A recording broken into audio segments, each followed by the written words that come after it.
Don't ever underestimate the heart of a champion.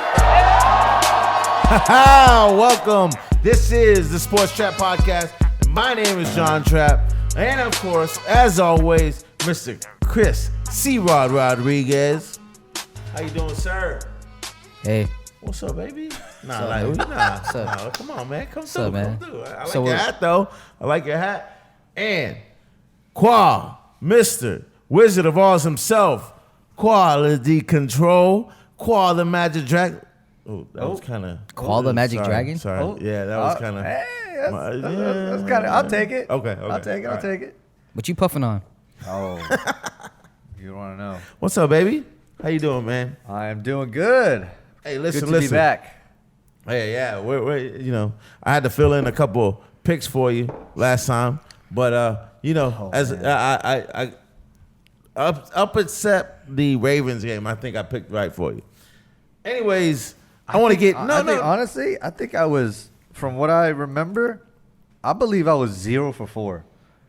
Oh, snap. I think because I'm pretty sure I picked the Hawks, and I'm pretty sure I picked the Vikings just to like throw an upset in there, like a crazy one. And none of that happened. Ladies and gentlemen, I think John and I tied for the. He is actually talking about the NFL playoffs. We're gonna get into some of that NFL playoffs. Woo woo. Oh man, I don't want to bring it up, but the Houston Texans unfortunately lost to the Kansas City Chiefs. It started out really well up until about the second quarter.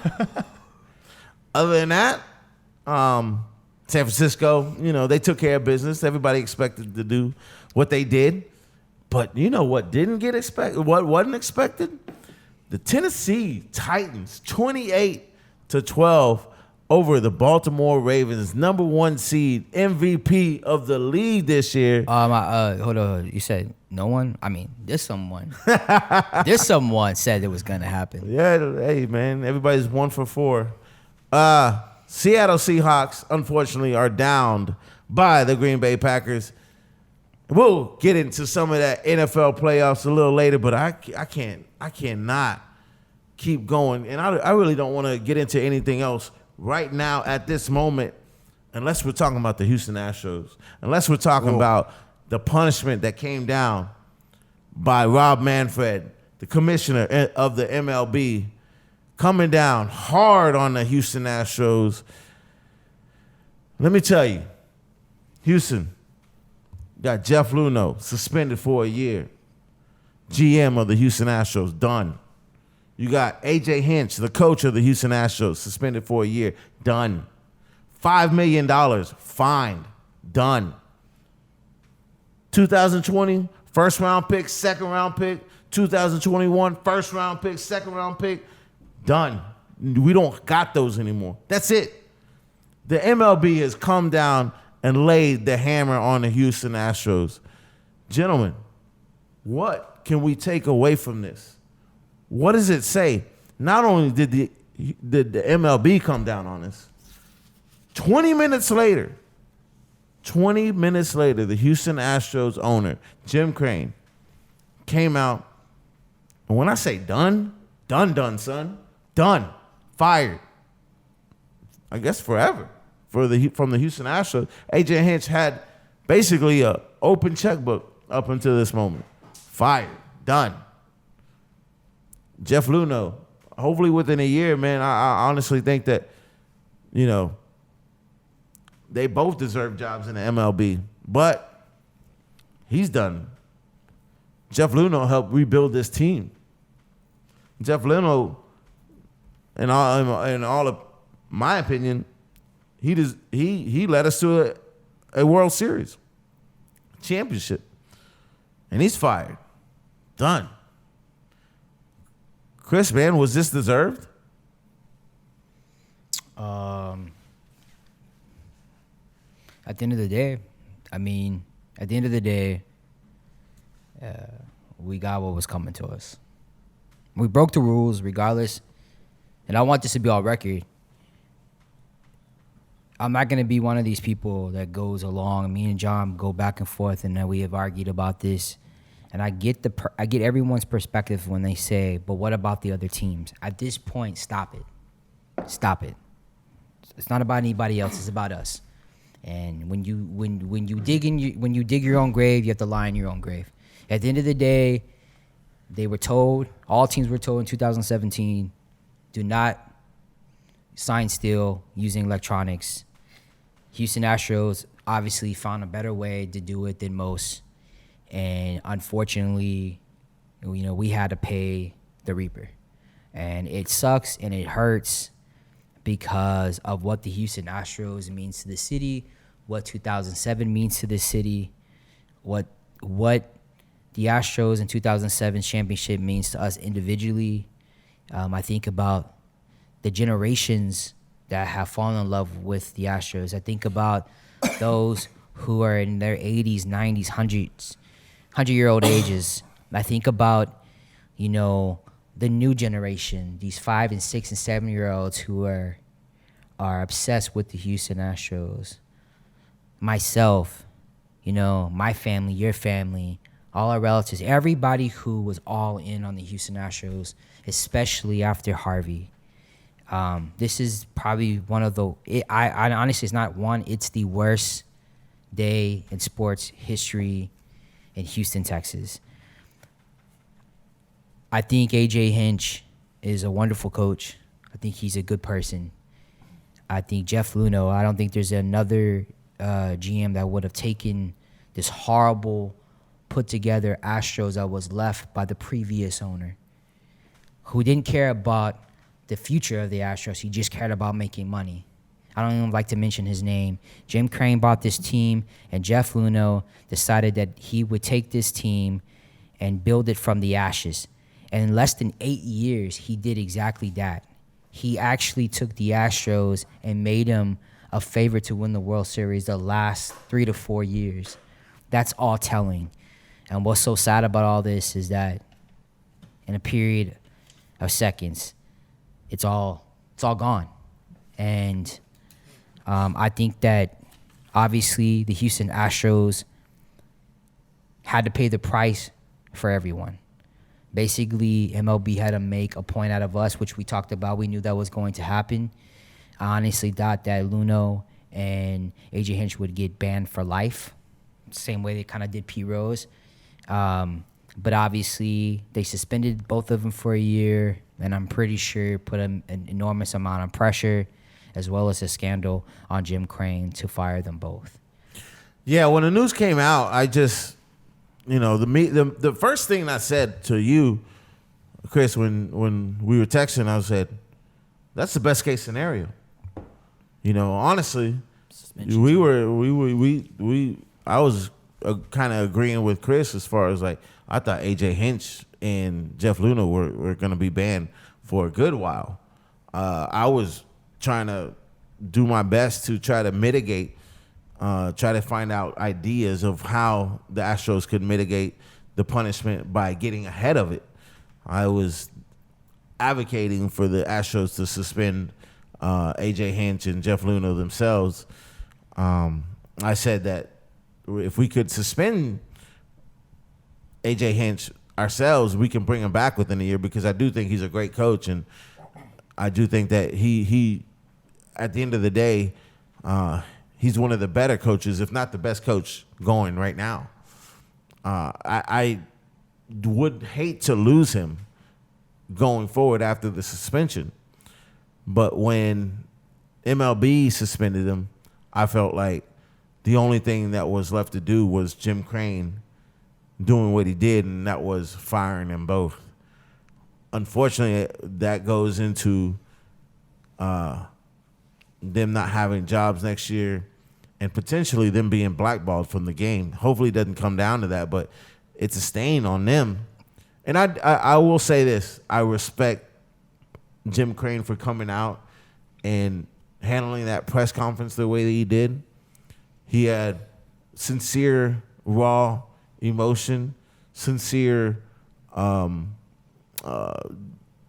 just the way he talked wasn't written. It wasn't scripted. He was answering the reporters off the dome, exactly what he thought and how his thought process was. And when you hear somebody talk like that, you can tell it's truthful. It's honest. It's open. And that's what he needed to do. And that's, at the end of the day, that's what we needed as a leader of an organization. I do appreciate Luno for coming out, and he apologized to the organization, the community, Houston. He did say that, unfortunately, he did not, and I'm paraphrasing, he did not know that this was going on. But at the same time, him being the leader, the leader of the front office, that's something that happened on his watch. So I understand why we did what we had to do. And as well as AJ Hinch, I understand he got fired as well. And AJ Hinch, he knew what was going on. As a coach, he knew. He didn't approve of it. And there's a couple instances, again, I'm paraphrasing, where he actually broke the computer screen that was supposedly used to watch the signs that were being stolen, and he broke and he smashed it in a form of disapproval. But at the same time, he did not stop it, and he understands it. And again, he apologized, and he apologized to the organization, the community in Houston as well, and he accepted his punishment. And I'm sorry, I'm not advocating, and like Chris was saying, I'm not saying that at the end of the day nobody else is doing it, but we got to look ourselves in the mirror. We got to take this punishment and do the best we can with what we've been given. $5 million is substantial to me. It's tough, but I guess if that creates a deterrent, if that stops other teams from doing it, because when we look at the situation, the landscape right now, apparently it's Alex Cora, the current head coach, the manager of the Boston Red Sox, who won the championship in 2018, who after was being told to stop using technology to steal signs, he took that and used it with Boston. So as a bench coach for the Houston Astros, he took that tactic, that method, and he used it to further on his own career. So I'd like to see what kind of punishment comes down for him as well. And if it was up to me, and all things being considered, I think he has to bear just as much as a punishment as a year suspension, if not more than that. But that's up to the Boston Red Sox organization. Well, obviously, Jim Crane set the tone today by putting enormous amount of pressure on the Boston Red Sox organization to do exactly what he did, which is fire. And I'm sure they're going to have to do that whether they want to or not, just because if they don't, the backlash is going to come towards them as an organization. And, let's not get this twisted. This is a very, very, very, very, very, very sad day. It's heartbreaking for everyone. But at the same time, everybody in that dugout knew what was going on, whether they agreed with it or not. I was talking to you earlier about it, though. This is what bothers me. These unwritten rules in baseball. Unwritten rules in baseball that even if you saw something like that happen, you're not going to snitch on your fellow teammate, right? But at the same time, not snitching on someone who is doing the wrong thing is also against the unwritten rules, right? You can steal signs, right? But you can't steal signs what is the wrong way, which is another unwritten rules. How about baseball get rid of all the fucking unwritten rules? Because, yes, I'm not as cynical as John. I don't believe that all teams are doing it, but obviously there are a lot of teams that are doing it. I like that Jim Crane said that he was told by the commissioner of baseball that they will be looking at all teams and taking all allegations serious moving forward. But don't kid yourself. It's a bigger thing for the Houston Astros because Houston Astros were never invited to the dance. We were never supposed to be this good this fast and be a favorite, dominating and beating teams that are supposed to be the national media's fan favorite. Because in 2017, both the Yankees and the Red Sox were caught and they were fined. And of course, baseball put out the memo. No one do this, right? But if that gives you some insight, that I believe that a lot of the top teams are looking for an edge to beat out the other teams, because these teams have such good players, they have such great pitchers, they have such great hitters, and unfortunately, Houston is being the scapegoat in all this. And they asked Jim Crane today, is the 2017 championship tainted?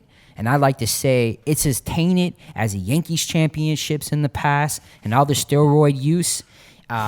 It's as tainted as the Red Sox championships with all their steroid use.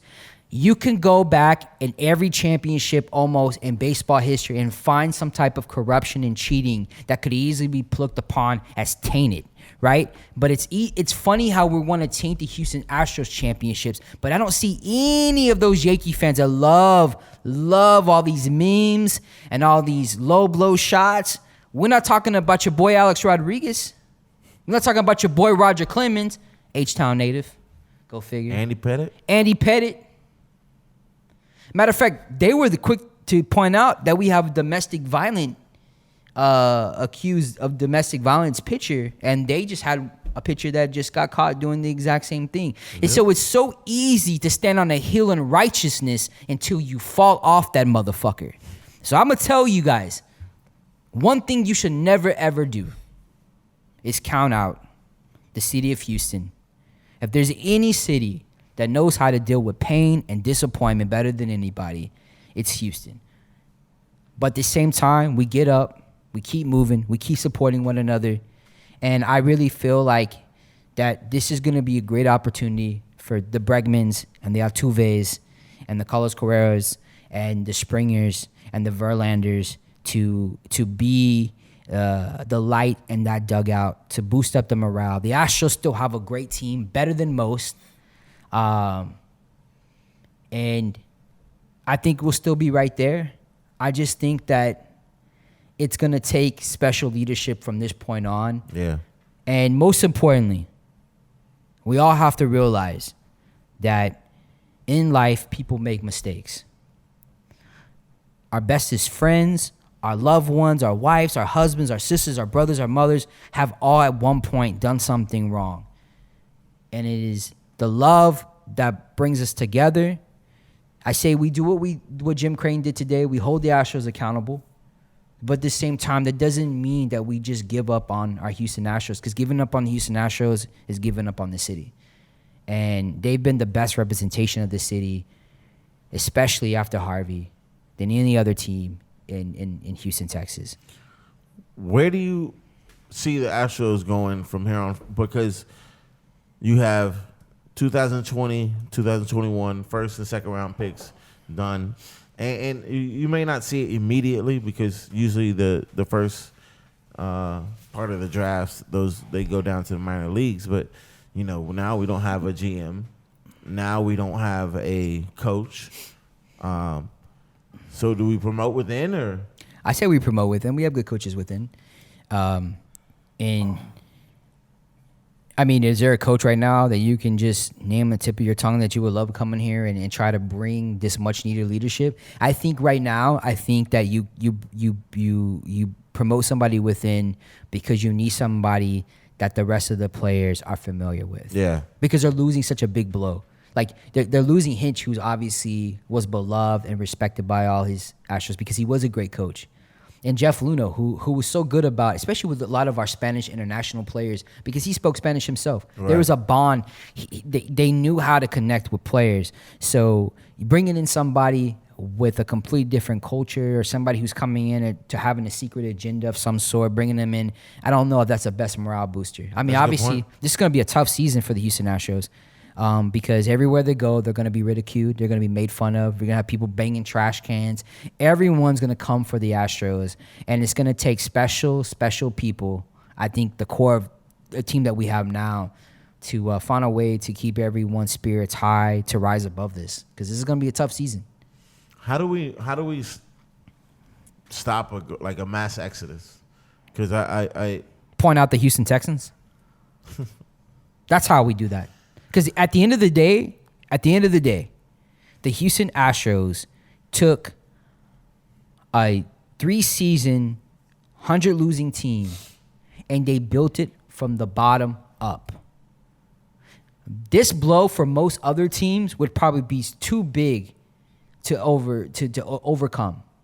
This is going to hurt us, but it's not going to stop us. We still have good personnel and players that we can take these bruises and rebuild ourselves. And maybe this is the perfect way to show anybody around the world that you can come back from stuff like this, you know?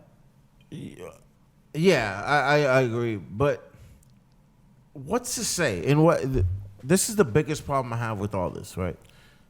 Besides, the actual sign stealing, and I'm not going to get into the morale of it, but just in general, what's to say other teams aren't going to are going to not use technology? Because, hey, in 2018, not only did the Boston Red Sox have their own system, they used the replay room that every team has to catch and use sign stealing with their cameras. Every team has this. The only thing that the MLB came out and said is like, you can't use that replay room to steal signs. But every team still has that replay room. You get what I'm saying? It's like you have this tool that you can't use, but it's still there and it's available. And, to me, in all honesty, it's not going to change unless we change the way we deliver the signs. Well, it's interesting now that all of a sudden, and I was watching some analysts on ESPN today talk about how Major League Baseball, to deter people from cheating, and I personally don't think that they need to do this, because I think after what just happened to the Astros should be the biggest deterrent. But they're saying they're going to be using technology, something that was against the rules, to combat technology being used. But you have to, though. With the times, with more technology, you have to adjust. You have to change. In my opinion of what the technology, they should have a microphone. Catchers and pitchers don't need to use signs to tell the next pitch what's going to come up. Listen, I've always said this, and I think about this, is I can sit here and criticize Yankee players for using steroids and getting caught with all that. At the end of the day, you still got to be able to hit and catch the ball. No, 100%. So there's a lot of players out there that have done steroids, and there's a lot of players out there that have used technology, and they still can't hit the motherfucking ball. Hey. At the end of the day, talented always outweighs anything else. Yeah, so regardless if you have technology, regardless if you're cheating the right way or the wrong way, you still have to execute and perform. Baseball is probably the hardest sport in all of the sports that exist because of its eye coordination, athleticism, and also chance. Yeah. It's super hard.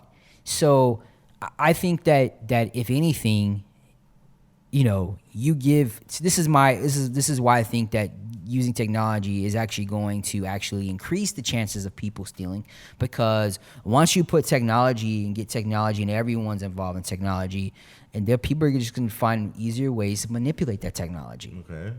But who's this? The NFL flawlessly uses it as far as like. That's what Bill Belichick wants you to think.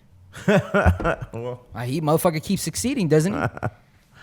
I don't know, man. Like, There's too much going on in baseball that there's too many people that are hidden in baseball as opposed to the NFL. Everything's for the most part on the outside, right? Right. Except for a few coaches that like to coach from the. In baseball, to me, because of the stadiums, like think about a packed Boston versus New York game. There's so much shit going on. There's so much noise. Like think about how many people completely miss trash cans being banged.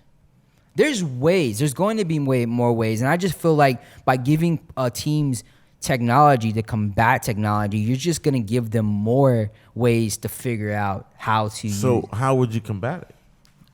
I say like I'm gonna be as ridiculous as John normally is. Let everybody do steroids and let everybody cheat, and at the end of the day, you're still gonna see it's the same fucking teams and the same players being good. That's the way it is.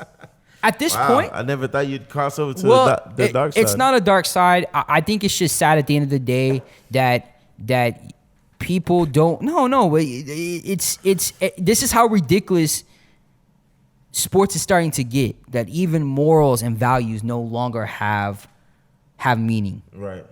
Like the fact that we're sitting here talking about banging trash cans, that our championship is being tainted, that other teams are possibly cheating. The fact that the only way that we can combat technology or cheating using technology is using technology, to me, is a ridiculous fucking conversation. Yeah. But it's real. It is very real. And I guess this is where we're heading. You know? I mean, at this point, enjoy your fucking sports because it's just the way it is, man. But I mean, that's, obviously to the credit of, what's the commissioner's name? Rob Manfred. Yeah, Rob Manfred. I think the reason why he's trying to do this and to lay the hammer down and give us a punishment is, in his eyes, is trying to clean up the sport and the integrity of the sport. Right. And if that is the end goal, and what do you foresee is like the most effective way to do that? Because this right now is like what they're trying to do to scare everybody, right? If I was a commissioner, this is what I would say: fuck using and spending more money on technology when you could put that money towards other things in baseball that could probably improve. I would say this: the next team that gets caught cheating, you're banned from Major League Baseball. Done. So as they You can't do that, though. So as they investigate on the Red Sox right now, which are I can't even really say in the hot seat because it's like there's articles and stuff that came out about the 2018 season, which they won. Mm-hmm. They weren't banging on trash cans. I think they were banging on like Boston bean pies or whatever. And guess who's their bench coach? Mr. Alex Cora. Yeah, our bench coach who became their coach, manager. So, sorry, our bench coach. That was their manager, right? And what frustrated me about when this report and all stuff came out, it was like you had to dig for it to find it on like ESPN or those sites. Of course. Whereas anything on Astros come out, it's fucking front page news. Front page. And it was like, wait, why are we always all of a sudden like we're on the hot seat, and it's someone like the Red Sox, one of the most storied franchises in all of sports, storied, and it's just as much of a scandal. When you read it, it's like this is like play for play, like the same allegations, but what? It's not as big of a deal. No, Why? Because you're trying to bury it. Of course, because when the Houstons were dominating this past year and were the favorite, especially after the Greinke trade, you hardly saw any fucking articles about the Astros. Me and John were getting frustrated because we're like, dude, they ain't saying shit about the Astros. Why is that? And you don't want to be, because listen, there is this attitude and tone in Houston, Texas, that it's the poor me mentality. Like, why isn't the national media talking about us? Get over ourselves. Guess what? The national media does not care about Houston, Texas. We're the fourth largest city, but it's not the cities. It's not the Los Angeles. It's not the New York. It's not the Chicago. The Chicagos or the Bostons. It's none of that. That's because those cities usually put the most money into a lot of these organizations. And so it's almost as if that these other teams that are beloved and cherished and have these storied franchises should always be the ones that are at the top. I mean, think about this. The NBA is still trying to get us, and they're still trying to find a way to bring the Knicks back to glory when they should just probably get rid of the owner, but that's a different story for a different day. The reasons why I say this is that in soccer, when teams don't perform well, they get pushed down to what? The lower level. Regulation. They're regulated. So to me, I'm not saying to get rid of the team as in existence, but you move them down to the minor leagues. You know how much money they would lose as franchises if they no longer have the ability to play 100 and how many games that they have to play? With 162. 162 and have to play in the minor leagues? To me, that is an ultimate punishment because not only are you losing MLB money, but now you don't mean shit to anybody. Right. To me, that would deter this type of cheating. Right. That's a good point. It's just legally that can't happen. So I looked into a little bit of the franchise. When you buy a franchise in the United States, they have a league lock system where you can't be relegated. Excuse me. So even if there's a multi-tiered system where there's major league, minor leagues, and so forth, that major league team will always be in the top bill, and it's not necessarily just by that league. It's by law. It's by contract. It's because when we first started building our leagues, we knew that in England, when we take that sport, we knew that they had that system where you could go down to the minor leagues if you weren't performing up to a top tier level. So at the end of the day, the American businessman said the only way to get our leagues off the ground is if we have investors come in and buy a team and they say, well, I don't want to buy a team that if we don't perform, we're going to get relegated. And they're like, okay, well, then if you buy this team, you'll always be in a top tier. And so from then forth, we've always had a league lock system, and that's across all leagues. Well, unfortunately, I agree with what you say, but it just then nothing's going to change. That will never. Then nothing's going to change. Chris, and I've told you this before, and like I said, we go back and forth all the time about this. I will say, Jim Crane, what he did was, in my opinion, just as much, if not more, what MLB did. Jim Crane firing the GM and the manager is a huge deterrent. And I would love to see what the Boston Red Sox are going to do with Alex Cora. And I even want to see what happens with the new New York Mets manager, because he was a part of it. What's New York Mets new manager? Carlos Beltran. I want to see what happens with him. Right, as of right now, the players aren't getting punished. That's where it got muddy there, because then they start getting they're not punishing the players, because then they have to deal with the Players Association. But my whole point of getting back to the original point was the fact that as of right now, baseball, there's no system in basketball and football other than a slap on the wrist, a couple game suspension. There's no real deterrent as far as cheating, and the way I think that Major League Baseball, basketball, football runs is, if you're not cheating, you're not trying hard enough. And I mean, maybe I'm cynical. Maybe I see things in a different lens, or a lens that's negative, I guess. But there, to me, isn't enough for teams to be like, you know what? We can't afford to not cheat. The only thing we can do to get ahead is by cheating in some form or fashion. Whatever they can get away with, whatever, if they never get caught, then that's fine with them. And if they get caught, they're going to say, you know what? We were filming an assistant coach. We weren't really filming the field. We weren't really stealing signs. We were doing something else that wasn't nefarious, when it completely was. So, I mean, that's my outlook, and I don't necessarily think it's tainted the game in a way that says, this team is better than the other team because of cheating. No, I mean, at the end of the day, they still have to play the game. They still have to hit the football. The baseball. They still have to throw the football, no matter if it's deflated or not. Deflate balls don't really help nobody. Just one thing on record. So,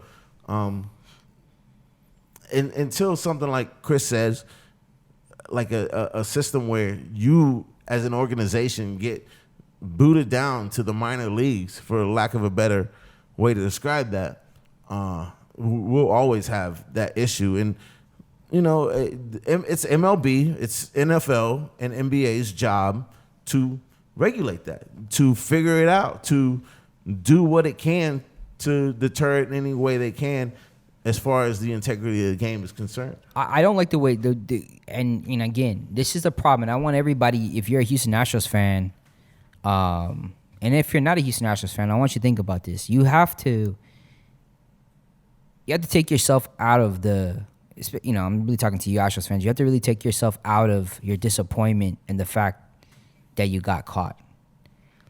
Because that's all I've heard today on sports radio was other teams are doing it. We need to stop that shit. We need to just say, we got caught. We're going to take accountability. We're going to deal with the consequences, and we're going to try to be better than that shit, and that should never happen again. But at the same time, those other fans out there who are fans of other teams, be careful at pointing the fingers and making fun of. Be careful at your memes and your self-righteousness, because I truly believe that the commissioner of baseball is full throttle on busting anyone and everyone that I hope so. He gets shit. And the reasons why I say that is because I forgot that name of that sports analysis on baseball, the famous one, the older guy. I forgot his name. You know what I'm talking about? Which one? The older guy. He's the one who's always coming out talking about baseball. He's like a baseball historian. He was just saying that he's been talking to the commissioner, and that one thing that's been going on with a lot of historians in baseball is that you've seen such an extreme cockiness amongst baseball owners and the teams and the players, thinking they can just get away and do whatever they want in baseball, and that this commissioner, because of these accusations, because of what has happened, is really serious about cleaning up the game of baseball altogether. And that he from what he was being told, that the commissioner is really going to be on everybody's ass, making sure that there's not these types of scandals ever again. Because we can honestly say that in the last 5 to 6 years, baseball's seen an increase of people coming back to the game that Right. they lost based off of the steroid and home run issue. You know what I mean? And that was another situation where, we knew that a lot of these players that we liked were on steroids, but at the same time, we also liked the fact that everybody was selling out to hopefully watch their favorite, player break home run records, I think you were talking about Tim Kirchin. Yeah, Tim Kirchin. So he was talking about that, and I really feel like that maybe, and this is just me being positive thinking, that maybe this will shine a bigger light on some of these other teams that are so quick to point the finger. Yeah. Well, I have pretty much given up on the fact that we just aren't policed the same way as the rest of the league. No, absolutely not. I weren't invited to the dance, John. Bitched so much, in my opinion, that I felt like I was becoming a broken record, and I didn't want to become that person that was just kind of like boo-hooing the Houston Astros and Houston teams. But it just, like Khoa brought up, Houston was the front page news when it came to cheating, and then Boston is the next team that gets caught cheating, and they didn't even make the headlines. It was just like, what? I didn't understand the hypocrisy in that. And then on top of that, it's just I'm also done with the whole thing of everybody. If the Astros cheated, it means everybody else is cheating. Yes, I believe that, but at the same time, we got caught. We are the ones that are taking the brunt of this. And I accept my punishment, just like in any other situation. Hey, if I'm speeding, I'm going 75 in a 55, and three other motherfuckers in the cars next to me. Sorry, three other people, cars next to me, and I get pulled over. I can't sit there and say, hey, well, I know I was speeding, but so were they. The cop pulled me over. So I'll take the punishment. And to be honest with you, it's fair. It's I think I can't complain. It is what it is. I want to see how this team rebounds and responds, and going forward, I'm still gonna be cheering. I think this year we'll say a lot about. We'll really find out after everything that's happened. I really feel like we'll find out the true identity of the Houston Astros, the organization, and the players that are on our team. I like our chances going forward. Again, this is the Sports Trap Podcast, and Chris alluded to it earlier. Chris C. Rod Rodriguez, Khoa with me as well. John Trapp on the mic. And you know what? It was a bad day in Houston sports. Less than 24 hours. Less than 24 hours. Yes, we brought up that the Houston Astros got their top 2 guys suspended and fired. But if the Houston Astros got a coach fired, the Houston Texans, man, I think we need to really look at our coaching staff and seeing what we can do, because the Houston Texans just lost 51-31 versus the Kansas City Chiefs. And 24 hours ago, everybody was calling for Bill O'Brien's head. The wrong coach got fired, in my opinion. Oh, yeah, man. I mean, I swear to God, I woke up thinking that Bill O'Brien was going to get fired and found out A.J. Hinch got fired. If that ain't telling you where the fuck we are in this city, I don't know what. I don't know what to tell you. You know what's ironic about all that, the whole 24-hour thing? Do you remember what happened 24 hours after, or less than 24 hours after the Astros won in 2017? No. Deshaun Watson tore his ACL. Really? That was the day. Oh, yeah, it was. Right after we won. I think the I remember championship. now. It was like gloomy. I was like, yeah. And I vividly remember, and we were all together that night that we won, and it was like, yeah, we were celebrating, have a good time, and it's like we can't even go a full day. Yeah, and just like I remember be able somebody to said gloat that. in Houston sports. Yeah. Where it's like, yeah, like this is a great feeling, and then the next greatest hope that we had for the city, which is Deshaun Watson as far as sports goes, tears his ACL, uncertain of what the future holds, of course, and then that's a big, long injury, and then I was like, come on, really? This is why we sibling and jam screw. For those that don't know, the Houston Texans started out 24-0 in the first quarter. Oh, Ended up losing for the next 3 quarters, 51-7. 51-7. damn. I honestly thought that. Listen, I always thought that this was going to be a close game. Hey, the Chiefs are a good team, but the Houston Texans are a good team, obviously, because we beat the Buffalo Bills after coming back from being down 16-0. All right, I'll take it. And we fought our way back. We deserved that win. This time, out the box, we were on fire. 24, a muff punt, 3 and out stops. Kenny Stills, I think it was a 40-yard bomb over the top. Tyreek Hill fumbling that kickoff return. Right. So all block punt, and all that stuff was going our way. It was an amazing start to the game. You could not have painted a better I'm not gonna picture lie. to start off with. I am not gonna lie. You guys asked me, who would I pick in the Super Bowl with the Texans versus the 49ers? And I had illusions of grandeur, thinking that, man, the Texans could actually do this. As good as they were looking. Time out, John. Sorry. Before you go there, my head's really itchy. It's because I have this stupid-ass fucking hat on. All right, keep That's talking. why he wore Keep it. talking, John. Please, sorry. So Sorry.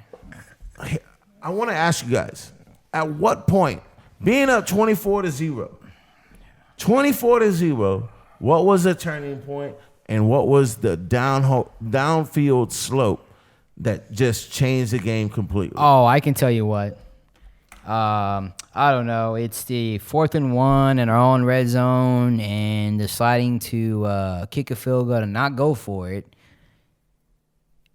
And then when we get the ball the next time, we decide to fake punt the ball in our our 30-yard line, our own 30-yard line. Own 30-yard line. Yeah, that was pretty much the equalizer. Bill O'Brien, we like to call him Bob, fucking coaching genius, a.k.a. greatest GM of all time. Now, you brought up the 4th and 1. Mm-hmm. And let's be honest here. We're up 24-0. Mm-hmm. We go, well, actually, we're up 21-0. 21-0, yeah. Right. So we go down the field. We're in field goal range, and it's 4th and 1, of course. And we, for a split second, we're thinking, hey, we're gonna go for it. Fucking go for it. Deshaun Watson is trying to get everybody organized and everything, and then Bill O'Brien's like, yeah, go for it. And then no, timeout. They come back out the timeout, decide the field goal, which I have no problem because you make it, you get the points, right? 24-0. In what situation? In what other situation? What other occasion on any other team is being up 24 points a negative thing? Well, I'll tell you what other situation. When you go the very next drive, you allow the Chiefs to at least score a touchdown, but I expected that. We all expected him to score. Right. Yeah. So the very next drive, you and whatever universe that you are coaching a situation that you're in the other half of the field goal, the opposite field, in Chiefs territory, you say, oh, let me kick a punt or fake a punt, 4th and 7, and go for it. You have, one of the things, of course, the Texans did not make that. They did not convert the 4th down. Shockingly.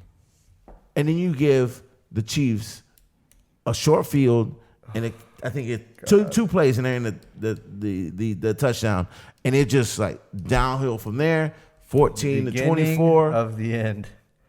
And I'm a big believer in risk reward, right? Let's take the 4th and 1 for example. The risk is you don't get any points, but you're still up 21, right? Mm-hmm. I'll take that. Mm-hmm. The reward is you get first down, you could potentially go up 7, right? Cool, but you're still 28 points or whatever. 28 to 21, 28 or 21 points should be enough. Hey, John. Continue. So the other way, you go down the next drive, and the risk reward is this. You get a fucking first down if you convert. You don't get points. You're not getting anything extra. You're, at best, taking some ticks off the clock. What's the worst case scenario? Oh, get the ball in short field, they score a touchdown. What happened? They gave the ball in short field, they scored a touchdown. To one of the best offenses in the NFL. I was done. I was like, yeah. I don't understand. And I was even with the Kenny Stills touchdown, I was like, greatest call Bill O'Brien's ever made.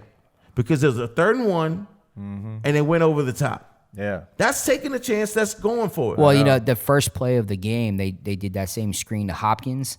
So they did it again, but this time he got a 1 yard off that Hopkins. But John, what's the one way to beat the Kansas City Chiefs? Run the ball. Did the Houston Texans run the ball? Unfortunately, they decided not to. I told John earlier today that all the teams that stuck with what made them strong advanced in the playoffs, while the other teams who didn't stick to what made them great or got them this far end up losing. Guys, let's just keep it real here, guys. Houston, you know who I'm talking to. Anybody else? All you Texans fans. Bill O'Brien's heading into year 7, and we're bragging about division fucking titles, while other teams are just passing us by. I want you guys to understand that the Colts, Jaguars, and Titans have all made the AFC championship since Bill O'Brien has been a head coach of the Houston Texans. Really? Absolutely. Now, if that's not an indictment against Bill O'Brien, I don't know what the fuck is. I want to say, and sorry to interrupt you, but I want to say what we saw in the AFC South, in my opinion, may have been a mirage because Nick Foles started the Jaguars out. Got hurt. Andrew Luck started the Colts. Then retired. And then your boy Mariota out. Here's the thing. I hear a lot of people knocking the Tennessee Titans, but I said this. If you guys watch our NFL preview, you can always go back and look at those episodes. But I said the dark horse was the Tennessee Titans, especially with having Mark Vrabel actually believe in running the ball with Derrick Henry, who we all can agree is probably, if not the best running back in the NFL right now. I mean, this man is an unstoppable train. He's fucking scary. And as much as everybody, especially some of my family members, will sit here and call me about the Tennessee Titans and not this and not that. They have a young, athletic, really good defense. They have a young, athletic, really good offense. And they actually got a real, from what I've seen, they got a real fucking coach. And we don't have that right now. I think that the Tennessee Titans has completely taken the identity of their coach. And I'll tell you what, look at Kyle Shanahan with the 49ers. Absolutely. Guess who he used to be an assistant coach for? Houston Texans. Look at Mike Vrabel. Guess who he used to be an assistant coach for? Houston Texans. Houston Texans. Yeah. It's funny to me to see you have Gary Kubiak going to the Denver Broncos and sitting here and winning a Super Bowl. Yeah. Well, and not as a head coach though. Was he a head coach? Yeah, he was. Damn, With Owen Daniels. And Gary Kubiak is. It's funny to me that Daniels. that I feel like we hold on to coaches a little bit too long. Like I think that, especially with Deshaun Watson, especially with DeAndre Hopkins and the talent that we have surrounding him, we need to build on that foundation, and we haven't. And going forward, it's just I hope we don't squander their talent. Like I said, I think that the mirage that we've been shown how good we think the Texans really are, I don't know if that's a real reflection of how far we've progressed. Even if we were to have regressed in this season, we wouldn't have been able to tell because of all the injuries that our division has had to sustain. We both said the Colts were going to win the division. All three of us said the Colts were going to win the division, and Andrew Luck. That was before Andrew Luck retired. So, going forward, I think the thing that saved Bill O'Brien's job, in my opinion, was the firing of the Astros head coach, A.J. Hinch. But I'm about to let this clown off the hot seat, man. F that. This is ridiculous. I'm sorry, but I'm not. It is time for Kyle McNair. It's time for Kyle McNair and the city of Houston, us fans. If we're gonna have A.J. Hinch and Luno and the Houston Astros owner Jim Crane hold everyone accountable, it's time for the Houston Texans to do the exact same thing. I mean, I don't know what the hell's going on over there in Kirby Drive. We've been talking about this, but O'Brien has far too much power with little to show for it. I mean, since 2014, he is 2-4 in the playoffs with 3 embarrassing blowouts. He has fired, blamed, or he sacrificed everyone but himself. And what I love about Bill O'Brien is he puts on these fake-ass, wannabe hard, Bill Belichick wannabe persona or act, but has never come close to winning, not even rings, And I think what's really frustrating is that this Texans head coach or de facto general manager / offensive player guru continues to run his mouth reciting the same played out lines, like his favorite play on first down. Shout out if you watch football, you know what I'm talking about. He always says this one fucking line every time. We have to coach better. That's what he said on every blowout loss in the playoffs. It's what he says when we lose to stupid teams like the Denver Broncos, is that we have to coach better. Well, who's fucking coaching? It's you. It's you. That's who's coaching. I mean, this is what Bob says every time. I mean, you got to understand, somehow he turned a buzzing 24-0 lead into being outscored 51-7. It was the worst playoff defeat in Houston Texan history. Now, I had a lot of you tell me, well, it's not. No, it's not. It's not the worst defeat ever for Houston. What about the Oilers? Guess what? The Oilers are in Tennessee. as far as an organization, this to me is the worst defeat ever. And I think it's worse than the Buffalo Bill comeback. 51 straight points is unheard of. Yeah. Yes. This is worse than 28-3. It is unheard of. 51 points. No, I mean I agree. It's terrible. And you know what's so crazy is that Paul, my cousin, number one fan of the show, said, Chris, hey, what's going on with Bill O'Brien on TMZ? I'm like, what the fuck you talking about, TMZ? What are you talking about on TMZ? Well, if you guys don't know, Bob was recently caught on TMZ screaming and cursing out a fan inside the tunnel of NRG Stadium.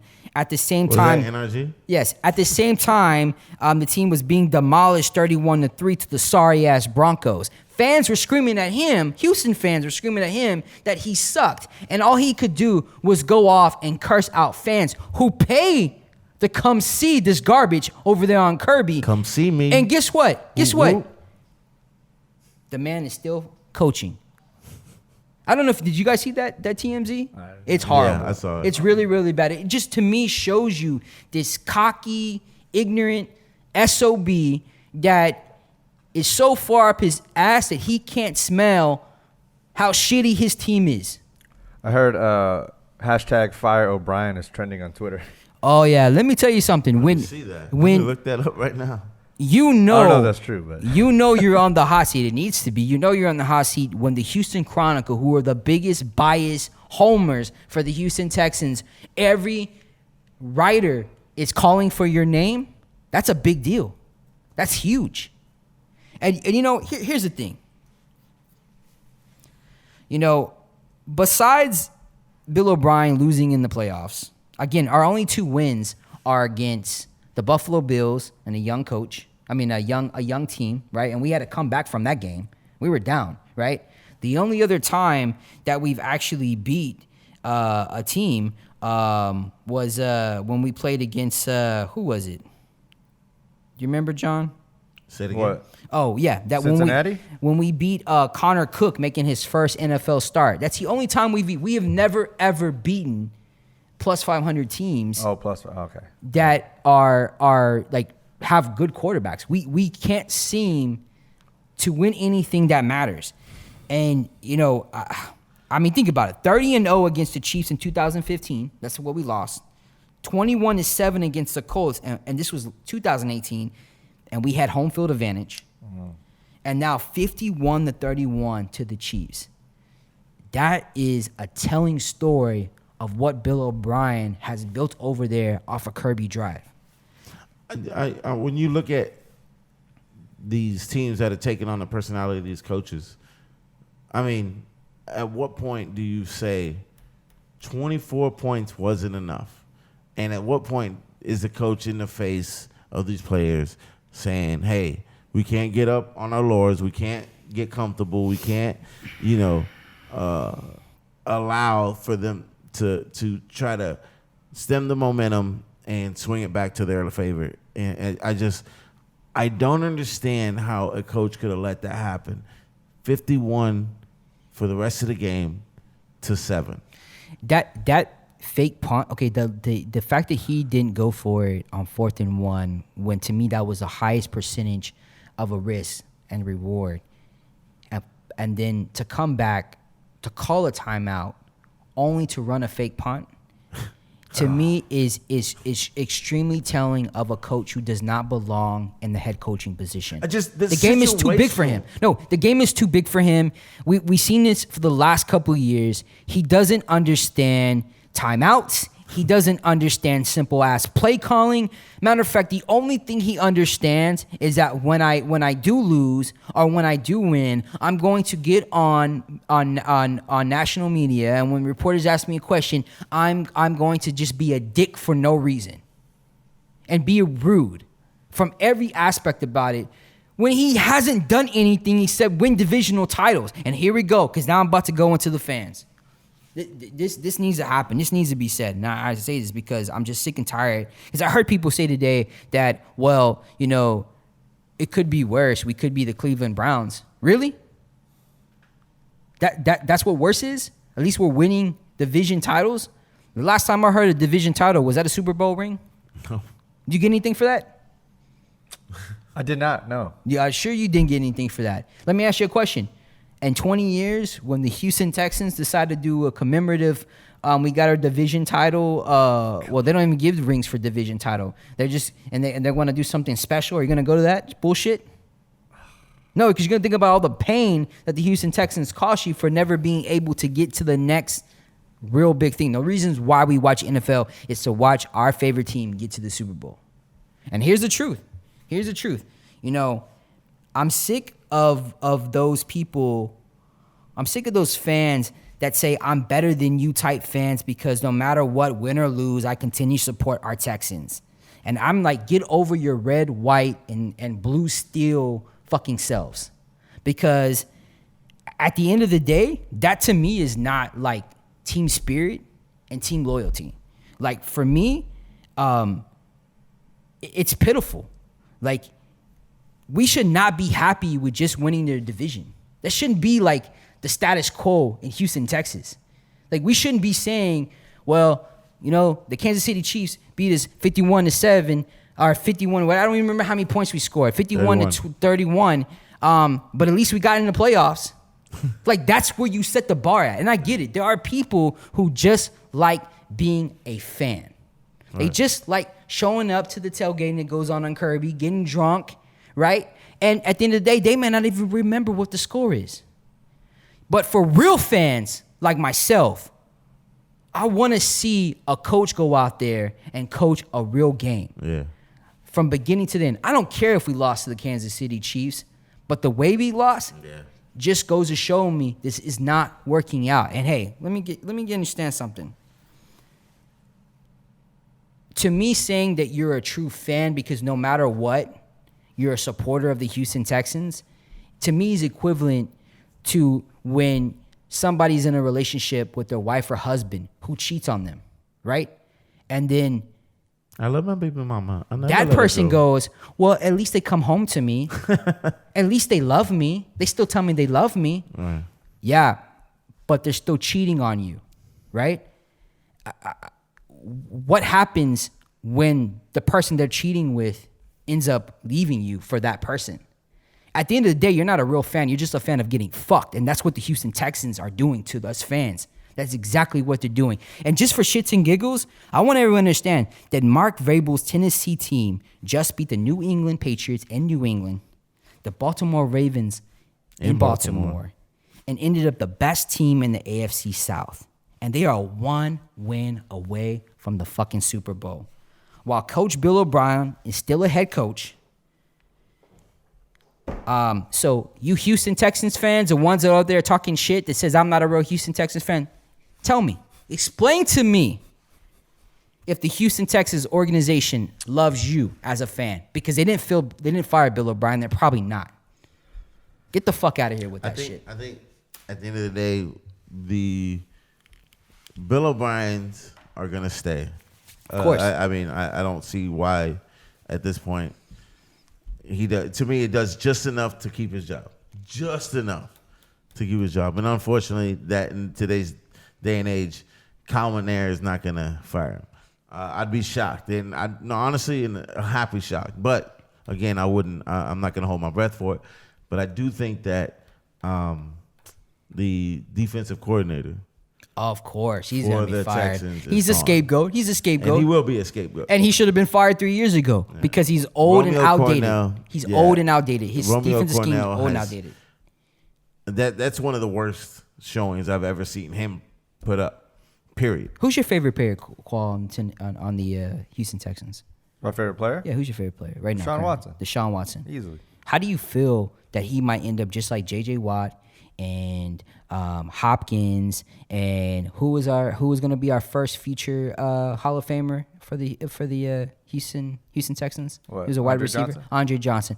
How do you feel that this organization has let the top tier players, most talented players, not ever achieve true like winning mentality?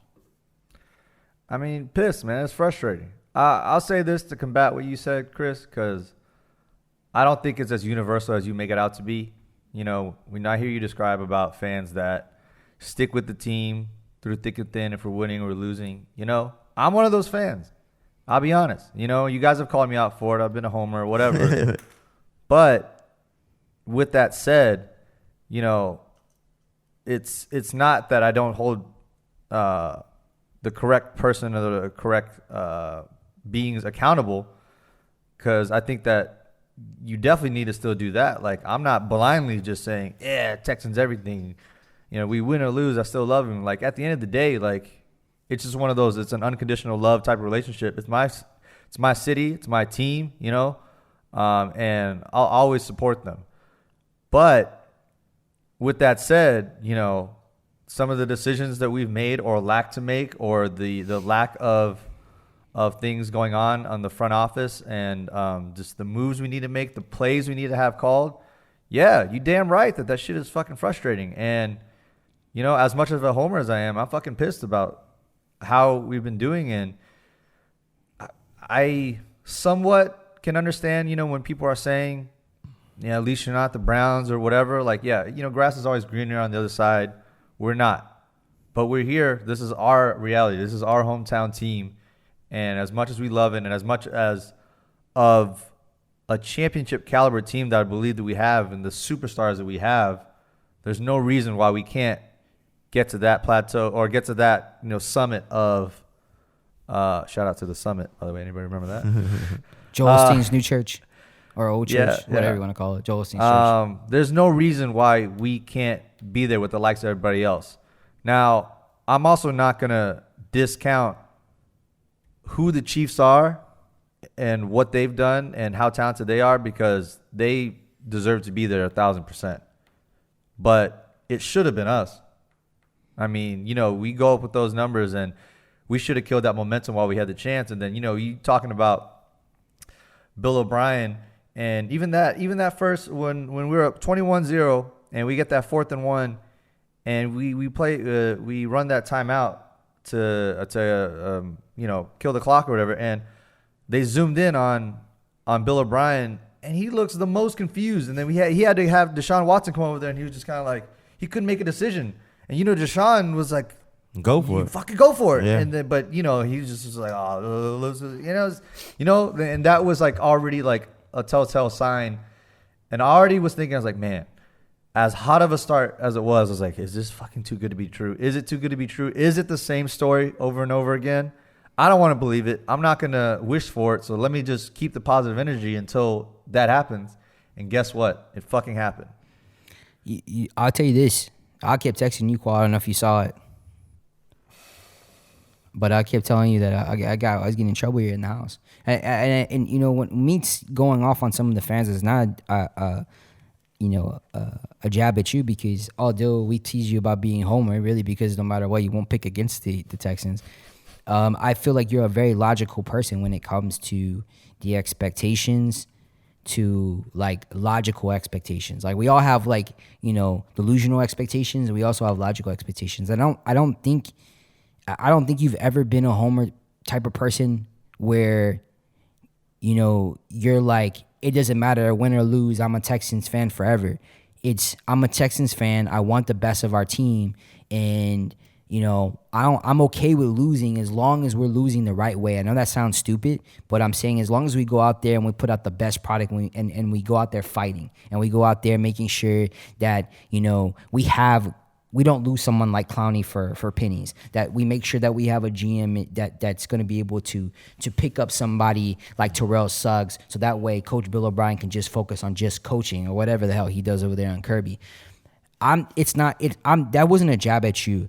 I think what happens is that we're so quick, like, to get mad at somebody who, I won't lie, I criticize the Texans a lot. I criticize them more than any other team in Houston. And it's not because I like them any less than the other two teams. It's because I love football and my expectation is so high. The last time I saw a real franchise quarterback was Warren Moon. That's the last time. And since then, being in this city, I'm going on 38 years old. I haven't seen one until Deshaun Watson. I believe in Deshaun Watson. Okay. So let me ask you this. I want to move along the conversation a little bit. Once again, this is the Sports Trapp Podcast. My name is John Trapp. Khoa, Christopher Rodriguez. Did Patrick Mahomes just show everybody, including Deshaun Watson, including Lamar Jackson, that he's actually the best quarterback in the NFL? And why not? All he did was throw it to Kelsey. That's it. 51 points later. No. It's easy. It's easy. You just throw it to Kelsey. There was nobody on that team that could hold Kelsey. That's it. They were demolishing. And this goes back to what I said, is that we have not done a really good job in the last couple of years getting key defensive players other than Clowney. Clowney was the first pick Bill O'Brien ever had. But it was given to him because you had to pick Clowney. Couldn't pick anybody else. We struggled in putting in our DBs. We've struggled with getting pass rush. Listen, if we had any fucking pass rush against the Kansas City Chiefs, we would have had a chance. Well, that also goes into Patrick Mahomes. He ran away. J.J. Watt lined up on the left side. He was rushing. He was scrambling right. J.J. Watt lined up on the right side. He was scrambling left. It was ridiculous how they game planned the rush against the rush and any pass rusher, and he was up and down the field. Looked like he threw. So Deshaun Watson threw the ball, I want to say 52 times, right? But it looked like that the person that threw the most was actually Patrick Mahomes, when actually he threw it 20 less times almost. Yeah, because all you do is throw it to Kelsey. That's it. Listen, this is when I get frustrated. And listen, we can sit here and we say some outlandish things, but one thing that I have a passion for is college football, and then just football in general, especially NFL, especially watching players come from college. When you look at coaches like Dabo Swinney and Nick Saban, they also get players specifically to stop players like Mahomes. You don't have to get the biggest, baddest linebacker, but you have to get one of those really key fast linebackers for situations like Mahomes. No cover linebacker. No cover linebackers. We haven't had a cover linebacker since Cushioning on steroids. That's it. That's the last time. And then after he should have suited up. After he got off the steroids, he was no longer fast. After his knee injuries, the thing is that just goes to show you that Bill O'Brien it's too big. The game is too big for him. I'm sure he's a nice guy, maybe, but the game is too big for him. Romeo Crennel is no longer an elite defensive coordinator. He wasn't even an elite head coach. The game has passed him by too. When you're missing out on those specialty players in the draft and you keep getting tight ends that we don't even use, or they drop passes, I mean, unless you're getting Kelsey, the next Kelsey, I don't want to see another tight end on the Houston Texans. Period. But so okay. Now I'm gonna disagree with them, because you can't ignore just what happened in the facts, and I think that Pat Mahomes, in at least the playoffs and that showing, he pulled away for me. He pulled. What about Lamar Jackson though? How? So the Baltimore Ravens did end up losing to Tennessee. Of course, we brought that up a little bit, 28-12, and Lamar Jackson, who is obviously the front runner for the MVP, when you put him on a spectrum and you rate him, is Lamar Jackson still, in your opinion, the best quarterback out of those three? Because we can all pretty much agree at this point, other than Russell Wilson, the next generation of quarterbacks, we can say it's Patrick Mahomes, Deshaun Watson, and Lamar Jackson. I have a problem with everyone already crowning, and so many in the media. It's just like we find who. It reminds me of the whole Steph Curry situation.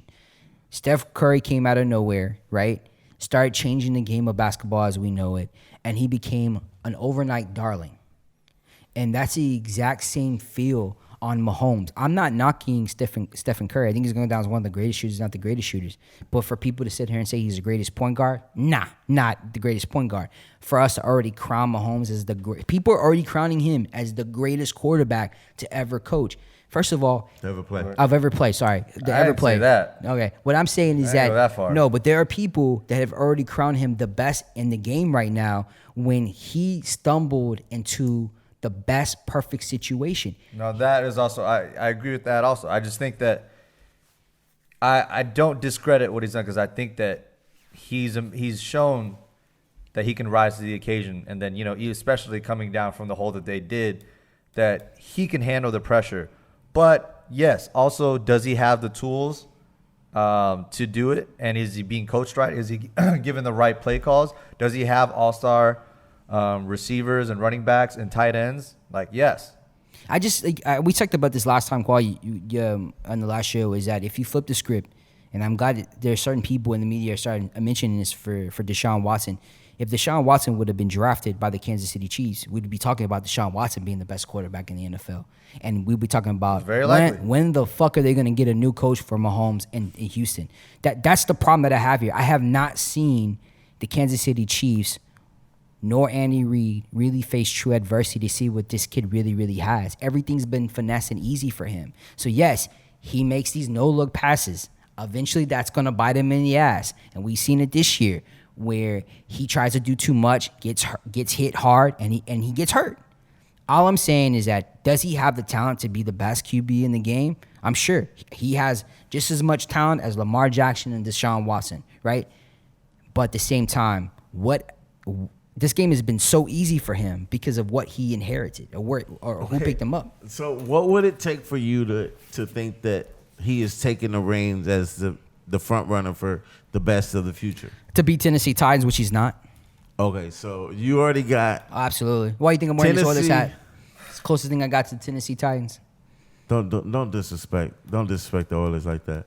You're going to... It's a throwback. And you're going to get all the ex-Oiler fans coming down on you so hard. No, most ex-Oiler fans, if you're a true ex-Oiler fan, still follow Tennessee Titans. We didn't have football for a long time, John. Well, you didn't know that because you were too busy over there fantasizing about 49ers winning. Okay, I'll take that. But okay. So all the real Supersonics fans watch OKC now? I'm sure they do. Seattle lost. I got a Supersonics hat too. Ooh, snap. Okay, all right. Ask a lot of Tennessee Titan fans that are outside of Tennessee were Oilers fans. All right. So you got Tennessee over absolutely. Kansas City. Absolutely. Sir. That'll be a great matchup. I don't see how Kansas City is losing, though. I give credit to Tennessee Titans. I think they've been amazing. And Derrick Henry has been unfucking stoppable. So if they can stop him, then... The defense did get better later on towards the end of the season, but the one kryptonite of the Kansas City Chiefs, and I don't understand it, how we couldn't show them. We did exactly what we needed to do in the regular season to beat the Kansas City Chiefs. So did a lot of teams. Yeah. Is run it down their throats. That's how we beat the Kansas City Chiefs last game, right? We couldn't show them, but I think the Titans can. Now, absolutely. It's the Titans keeping the Kansas City off the field. Can they do that? Can it be enough for them to withstand the offensive prowess of the Kansas City Chiefs? I think it's going to go down close. But what I saw of Patrick Mahomes was special. Okay. And not to take anything away from Henry, a.k.a. King Henry, but I could see him going off for like 100, 150 yards and them losing by a field goal. Squash that shit. I got the Chiefs by a field goal. Squash that shit, because I'm going to give you a chance to change your pick right now. No. Before we go off air and then you want to change your pick. John, let me ask you something. You didn't think Tennessee Titans was going to beat the New England Patriots in New England? No, I didn't. And they won. Okay. You sure in the hell didn't believe that the Tennessee Titans would even beat the Baltimore Ravens. No, I didn't. Nobody did. And they beat them. Okay. So why can't the Tennessee Titans beat the Kansas City Chiefs? If Kansas City Chiefs are Superman, then the kryptonite is the way they run the ball. Yeah. The best play action team right now in the NFL. And just so we know, once Tannehill took over the Tennessee Titans, He became an elite quarterback the second half of the season. So did the Tennessee Titans. They didn't get there because of the Tennessee Miracle, the Nashville Miracle. They got there because they play a style of football that nobody wants to play. That's rugged, raw, and nasty. Right. You know how you keep Mahomes off the field and throwing it to Kelsey? Run the ball. Run the ball. The Kansas City Chiefs can't stop Derrick Henry. They can't. Okay.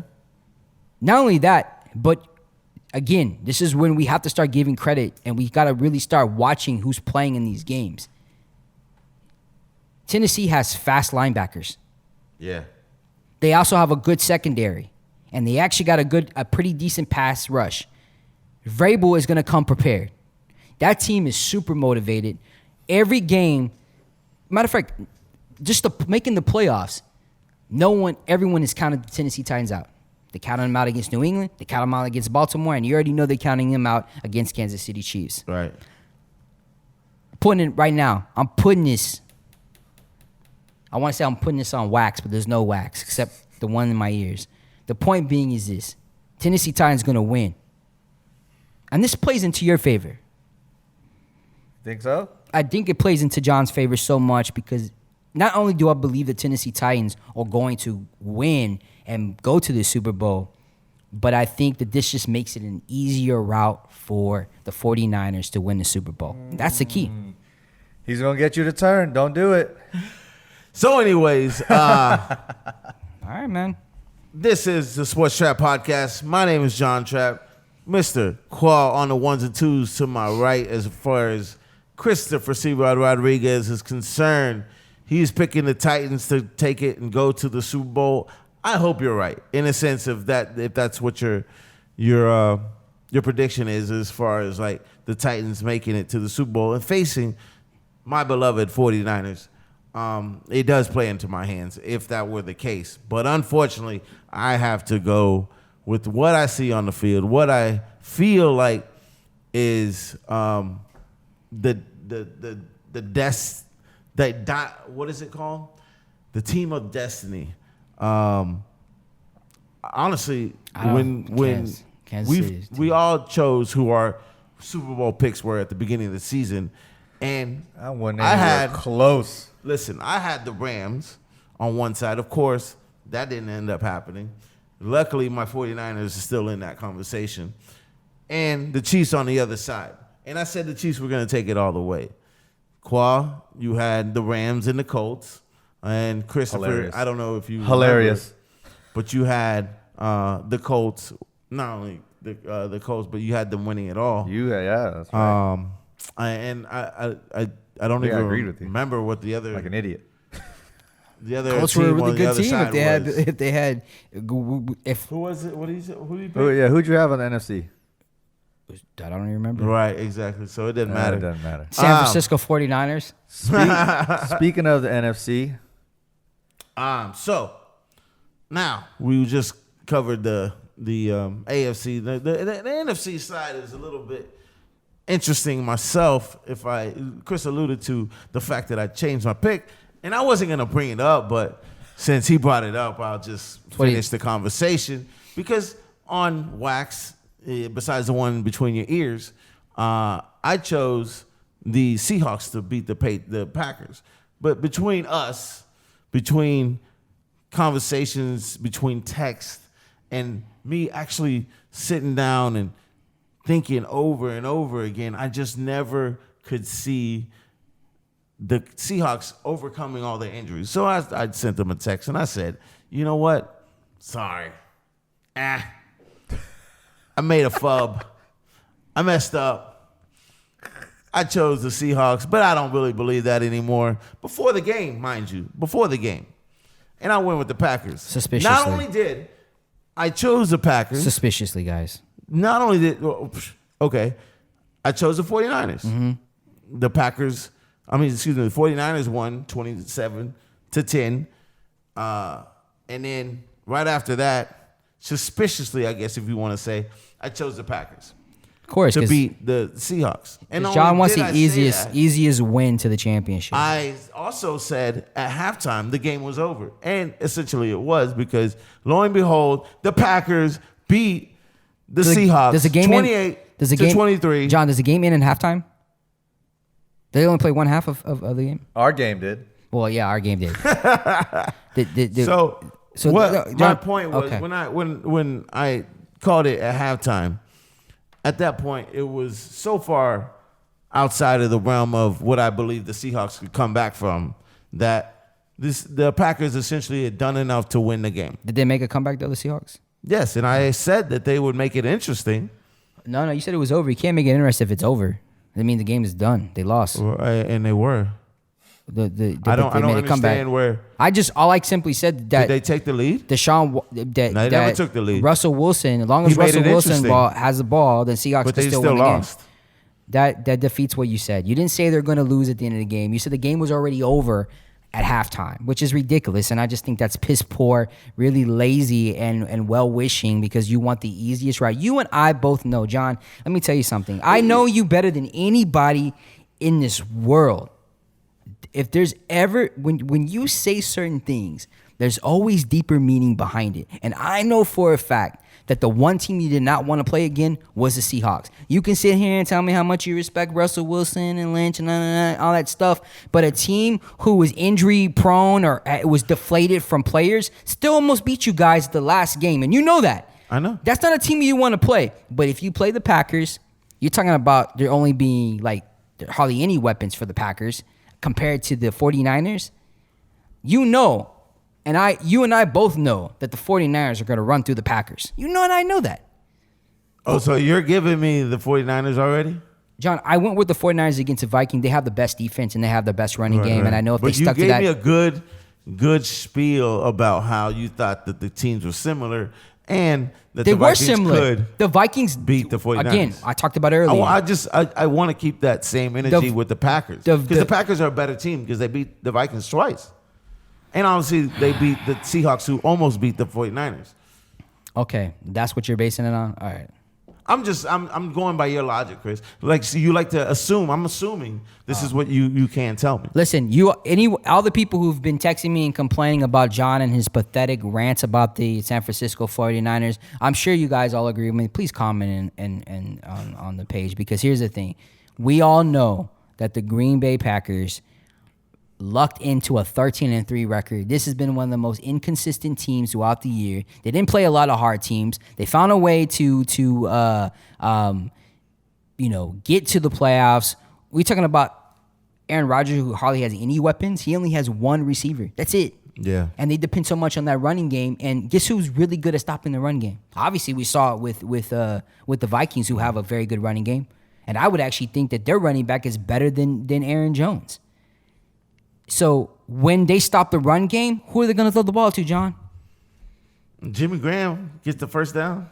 Come on now, man. We already know that ain't going to happen. Yeah, no. I honestly, and to be honest with you, I do like to press your buttons a little bit, just because the funny things that you say.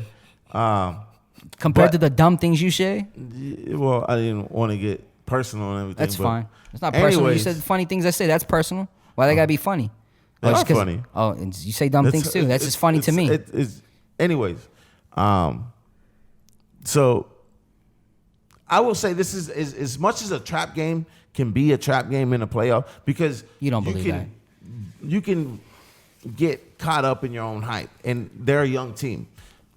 I do think that they have a better coach in the sense of that there's a coach that's not going to allow them to rest on their hype, their number one seed and everything.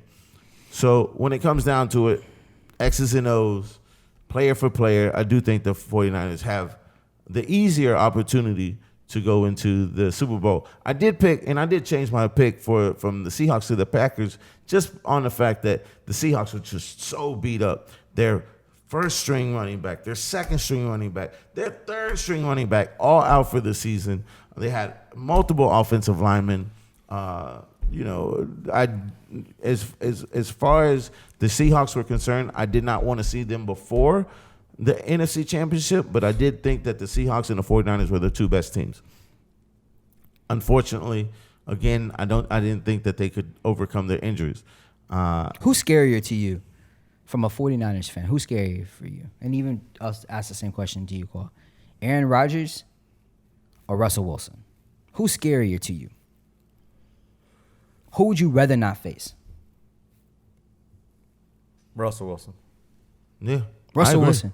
That's why I'm saying, and I could be wrong, but deep down inside, if I was a 49ers fan, I would rather play the Packers because Aaron Rodgers is not the same Aaron Rodgers he was in the past because of the lack of weapons that he has.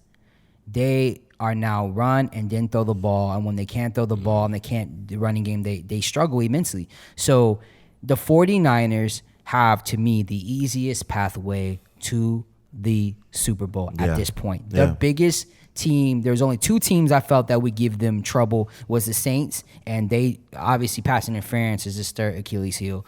And then the Seattle Seahawks. If the Seahawks and Russell Wilson find a way to come back against the Green Bay Packers in Green Bay, which was very, very close with another questionable call for the Green Bay Packers. If you were playing the Seattle Seahawks, you and I both know that there'd be some concern because of the Seahawks. Yeah.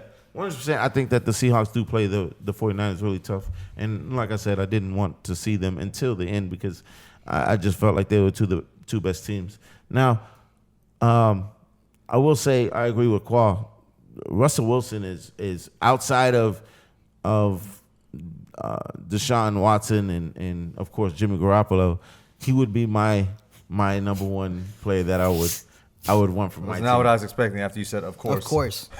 Because he'd rather take Garoppolo over Mahomes. So, I respect Russell Wilson so much, and for what Marshawn Lynch did to come in essentially just to play the playoffs and to be that good. I wanted that it for fast. him, man. Yeah, Hey, man, sure. really if wanted anything, it for him. Marshawn Lynch proved to us that if you take care of your money and take care of your chickens, Chickens. anything's possible. I That think was awesome. so. So I got the 49ers over the Packers. Khoa, what say you, buddy? You would like for me to say the 49ers, wouldn't you? Oh, Khoa, listen. honestly, man, If that's what you believe in your heart, the Packers are going to be packing. They're going to be packing going back to Green Bay because they're not going to the Super Bowl. Just to go against you guys, I'm going to go with the Packers. Don't go against us. No, is that that's what you fair. believe? Or is that what you just want to? Hey, man. Even though I said Russell over Aaron Rodgers is still an bad elite man. motherfucker. Yeah, so I can't count him out. And even if he doesn't have all the weapons, he knows how to use what he has. And Devontae Adams and Jimmy Graham and whoever else. And Aaron Jones is still a top and elite running back. Probably during the season, one of the more overlooked ones. He was one of the leading rushers of the entire, Aaron Jones? Besides Dalvin Cook, maybe. Well, I think he had the most end zone touchdowns in the NFL. That's because they Yeah. gave him the ball at the 3 or 4 yard line. So C-Rod Say what you will, Rodriguez. but I got Packers. C-Rod I respect the Rodriguez call. has the Tennessee Titans facing the 49ers in the Super Bowl. I myself have the Chiefs and the 49ers. And Mr. Khoa, the Chiefs and the Green Bay Packers. All three of those would be excellent games. I myself am super excited. I'm trying to, hide my excitement a little bit just because I don't want to jump the gun here. We got a job to do, okay? Until we finish that and see it through, I'm not celebrating. I'm not getting happy. I'm happy we got a good coach. We got a good offensive, defensive front line that's healthy, and we got a good quarterback that can manage the game correctly. Must be nice to be a 49ers fan. Man, it feels really nice right now. I'm sorry, Fuck Texans you, John. fans. I feel Fuck for you, you. John. I do. I wanted the Texans. Fuck Like I said, 49ers. I had illusions of grandeur. Texans versus the 49ers. I would have loved to see that Super Bowl. You know what, though, John? But If I'm you, if I'm a 49ers fan, I want to play anybody in the Super Bowl but the Kansas City Chiefs. Because it's interesting. And I've been saving this. As much as you boasted about the Kansas City Chiefs and how good Mahomes is, Kansas City Chiefs is the type of team that you're not going to beat in a shootout. oh no, I don't need to. Oh, well, here's the thing. Kansas City Chiefs and Andy Reid are definitely, if they go to the Super Bowl, are definitely going to test and force your third pick of quarterback, Jimmy Garoppolo, to actually have to win the game with his arm. And here's the problem with that. We saw recently against Minnesota Vikings, they won. They didn't win because of Garoppolo. Matter of fact, Garoppolo only threw the ball 6 times in the second half because he almost 19 times in the whole game. he almost threw 3 interceptions. He's lucky that only one was an only interception. one. But after that third interception, Shanahan, who's a great coach, said, No. We're just going to run the ball. We're going to run the ball. Hey, Garoppolo, all you got to do is just hand the ball. We're going to run the ball because we got a great defense and we got a great running scheme. We don't need you to do anything amazing. And I love how in the 49er media, they're like, oh, Jimmy Garoppolo got to play football for the first time in his life. Like, what the fuck does that mean? You get to throw the ball 19 times? That's real football? No. That means Shanahan doesn't trust him, and neither should you. But trust in that defense, because that defense is real. I've admired the way that the 49ers GM has really gone out there and got a lot of those players. And I told you just 4 or 5 years ago, that will pay dividends later on in the future. And it is. Right now, you guys have the best shot of going to the Super Bowl and most likely winning it all. Thank you, sir. Unless you play the Kansas City Chiefs, in which I find that actually to be the most funniest, ironic thing, because you chose the Kansas City Chiefs.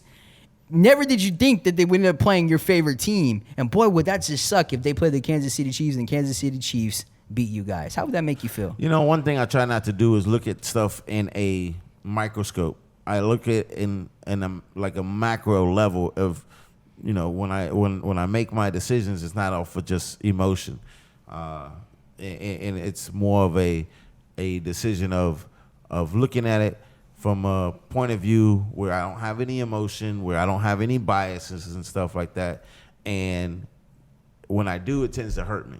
So I'm going to stay with the Chiefs, right? I'm gonna ride it, and I'm happy for where the 49ers are and how they progressed. But I can't sit here and say that, honestly, the 49ers don't have the best opportunity to win it right now. There are chinks in the armor that the Chiefs have, and those chinks, like you believe that the Titans can hit that with that kryptonite called Henry, and then they can defeat them. Well, the 49ers only have that running game, but they also have that defense that, say, the Titans may not have, that the Chiefs will, if they have to beat them in the air or any, zone play or whatever, that then the Titans are going to have to face that and defeat them that way. Whereas we all know for a fact the 49ers have. So I don't know if it's going to come out to a shootout, but when it comes down to Jimmy Garoppolo, he's shown that he can do it versus the Saints. Will he do it versus the Chiefs, or in the instance of, say, that the Titans win? And we're talking like the 49ers have already made the Super Bowl. We're saying that they have the easiest route. I will say this, that if they play the Green Bay Packers, they're good. I mean, if the 49ers play the Kansas City Chiefs, it's going to be one of those games that could easily turn into a shootout, and that's why I worry about you guys with Jimmy Garoppolo. I think that there's just things that are just too big for certain players. I don't see in him what I see in Watson or even in Mahomes.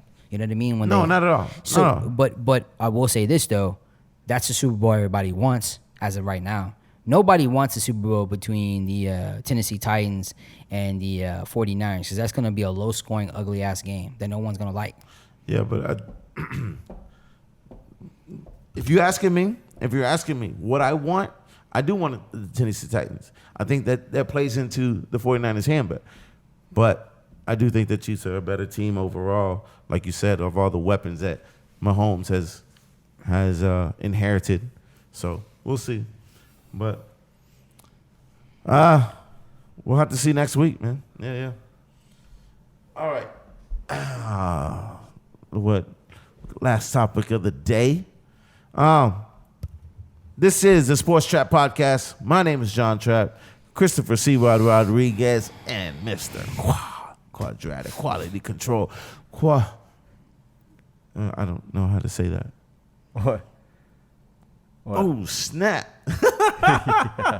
Anyways, so Conor McGregor, Donald Cowboy Cerrone, UFC bout. I don't even know if it's not even for a title, but it's just a great bout that you finally get to see the return of Conor McGregor.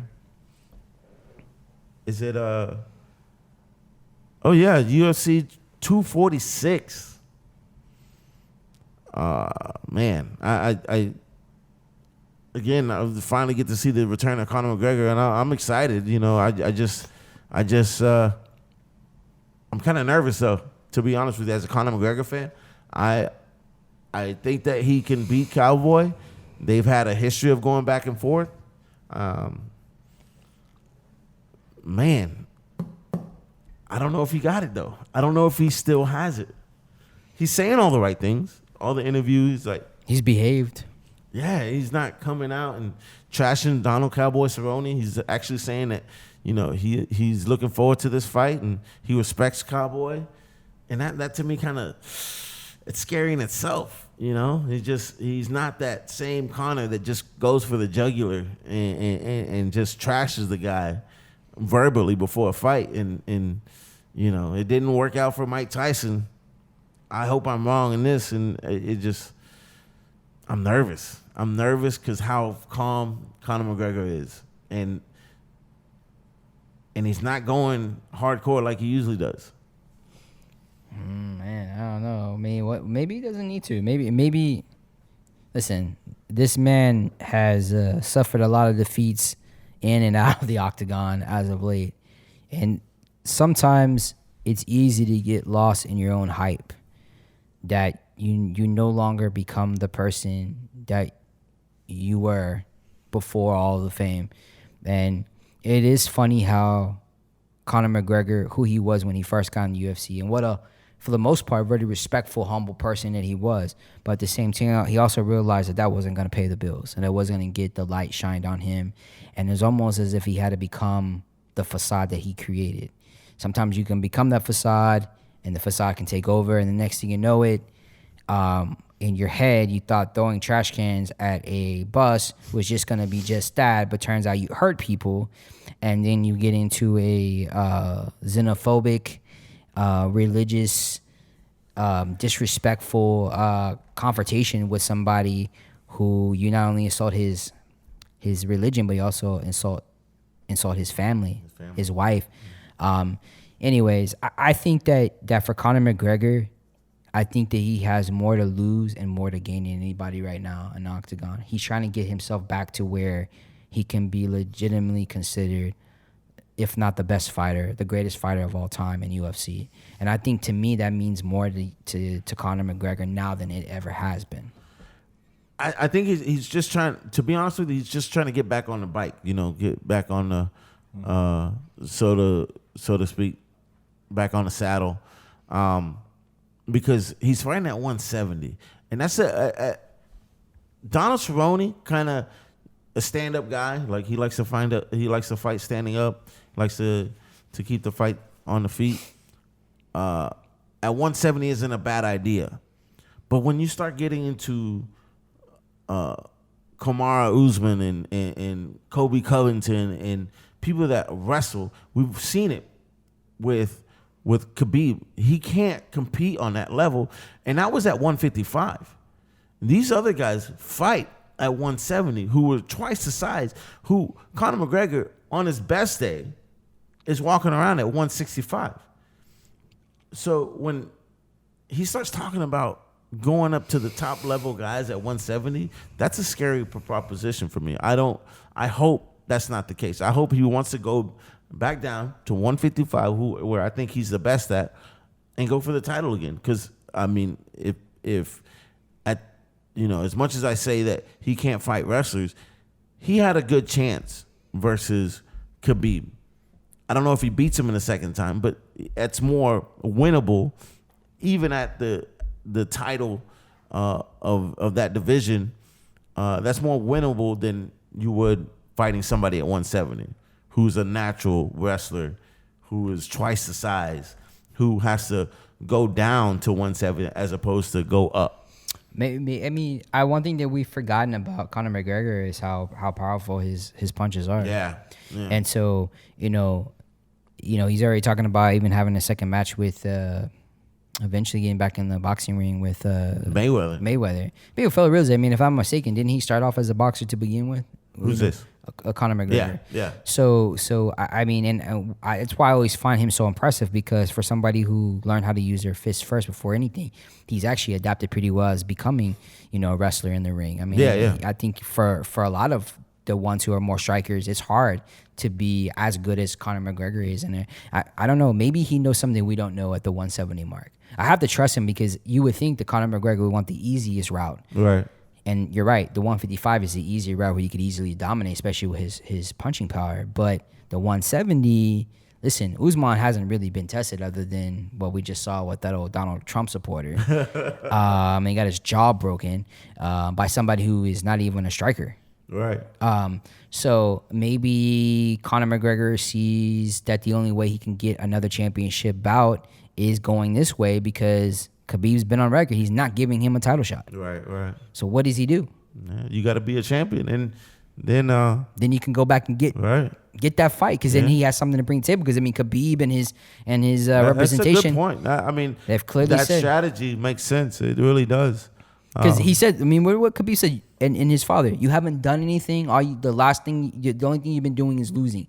You lost to Khabib, and before that, you lost to Mayweather. You haven't won anything. You don't have anything. Why would we want to even give you another match? You come in there with that 170 belt. You beat Usman. You beat whoever else that you got to beat. I mean, Dana White is going to have to force the hand. Khabib's going to have to give him a title shot. I do want to see how well he faces Cowboy Cerrone, even though I don't think that will be a telling sign of where he's at. I would like to see him finish Cowboy in spectacular fashion, but I do think it's going to go to distance. I don't see him finishing Cowboy. Cowboy's a tough tough guy. I mean, he's a fan favorite for everybody. I think it's more like this might be Cowboy's last fight. And in all intents and purposes, if he loses to if Conor McGregor actually loses to Cowboy, which I don't think is going to happen, I can see it being Conor McGregor's last fight. I think Conor McGregor has, on a personal level, a lot to prove. And not just to his fans. I mean, who are we? But at the end of the day, I think he has to for himself. He's built his persona around being this, one of the greatest of all times. And like you said, I think he started to believe it, And for him, personally, he needs to win this fight. I think he's either going to knock out Cerrone or he's going to lose in the last round. Because one thing that has plagued him the last couple of fights that I've seen is his conditioning and the thing is that not only did you shoot up to 170, but you've been out the ring for such a long time, and Cerrone is not an easy opponent. And everyone, it's funny how everyone's saying how he picked Cerrone, and that's Cerrone's not an easy opponent at all. That's the people who've lost to him. Yeah. I mean, he could beat any champion at this point. Cerrone is just that well. He's been in it for how long? I mean, this guy is going to be a legend in himself. So, what I worry about is that if McGregor comes in thinking that he has to knock him out, because if he doesn't knock him out, can he really go the distance? I mean, people were saying he was still overweight. Now we're getting into the crunch time. He's trying to get to that 170 mark, man. And losing weight and gaining weight, that really hurts your conditioning, especially when you could possibly have to go, 5 rounds with this man. Yeah. So I mean, to me, there's a lot of risk taking on Cerrone compared to what it was with taking on somebody less than Cerrone. I don't know. You guys more know more UFC than me. Definitely, McGregor has more to prove and more to lose in this. This is like, of course, kind of his comeback or looking to make his comeback. He's been out of the ring for over a year. Cerrone has fought 4 times in the last year. Yeah. One which was just a month apart of two of those fights, which is fucking crazy. Well, I think that he was trying, like he went off on 3 in a row. What he was trying to eventually do, in my opinion, was get to the championship to fight one last time. And honestly, Conor McGregor would be a great stepping stone up to challenge for the championship again. So that's why I think he fought so back to back. But in that fight that he came and fought within a month, I think he got cut in the eye or something like that, or his nose busted open to the point it was where a doctor stoppage with Tony Ferguson. to the point something happened. And then Justin Gaethje, the fight was, didn't he end up getting caught with doing steroids or some type of banned substance? No, I don't know. Who you talking about? The Cowboy or? No, I'm talking about Cerrone. Didn't he fight Justin Gaethje? Gaethje, yeah. Did he get caught with some I'm substance? No, I don't know. As far as Justin Gaethje, I'm not too sure, but yeah, man, Donald Cerrone, this is a fight, his last fight, in my opinion, to get another championship shot. Beating Conor McGregor and that name and that notoriety would put him up there. Conor McGregor, but I got Conor McGregor by decision, to be honest with you. I got McGregor. I like to see him come back, you know. And as you said, if he's gonna lose, you know, I don't think it'll be the same effect as, I mean, you know, it just reminds me of Ronda Rousey, man. You know, after she lost and she was trying to make her comeback, it all went to hell, and you know, she really went in a downward spiral. The WWE went to the WWE.